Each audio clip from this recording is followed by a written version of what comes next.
Hello বন্ধুরা। তো আজকে আমি যে গল্পটি বলতে চলেছি, গল্পটি মন দিয়ে শুনবেন। হতে পারে এটাই সেই গল্প যেটি আপনার জীবনকে পরিবর্তন করে দেবে।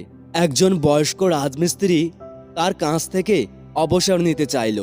তাই সে তার মালিকের কাছে গিয়ে বলল, স্যার, আমি এই বাড়ি বানানোর কাজ থেকে অবসর নিয়ে আমার স্ত্রী ও ছেলে মেয়েদের সাথে সময় কাটাতে চাই।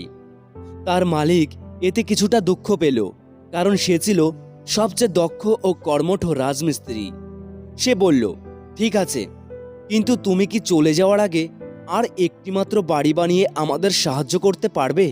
বয়স্ক রাজমিস্ত্রি এই প্রস্তাবে সানন্দে রাজি হয়ে গেল, কিন্তু কাজ শুরু করার পর দেখা গেল তার মন সেখানে ছিল না এবং সে সবসময় তার অবসরের কথা ভেবে অন্যমনস্ক থাকত। সবসময় সে বাড়ির চিন্তা ভাবনা করত। তাই এর আগে সে যতগুলো কাজ করেছিল, এই কাজটাই তার সবচেয়ে খারাপ কাজ হয়ে গেল। যখন সে বাড়িটি তৈরি করা শেষ করলো, তখন তার মালিক বাড়িটি দেখতে এলো এবং বৃদ্ধের হাতে বাড়ির চাবি দিয়ে বলল, এটা এখন থেকে তোমার বাড়ি, তোমার প্রতি আমার উপহার। এই কথা শুনে বৃদ্ধ আফসোস করল। সে মনে মনে ভাবল, হায় হায়, যদি আমি শুধু একবার জানতাম যে আমি আমার নিজের বাড়ি তৈরি করছি, তাহলে এটা আমার জীবনে করা সবচেয়ে ভালো কাজ হতো।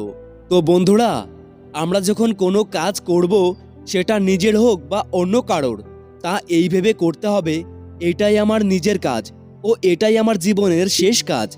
যদি এই ভেবে কোনো কাজ শুরু করা হয়, তাহলে তার জীবনে করা সবচেয়ে ভালো কাজ হবে এবং কাজটির প্রতি একটা অন্যরকম ভালোবাসা থাকবে।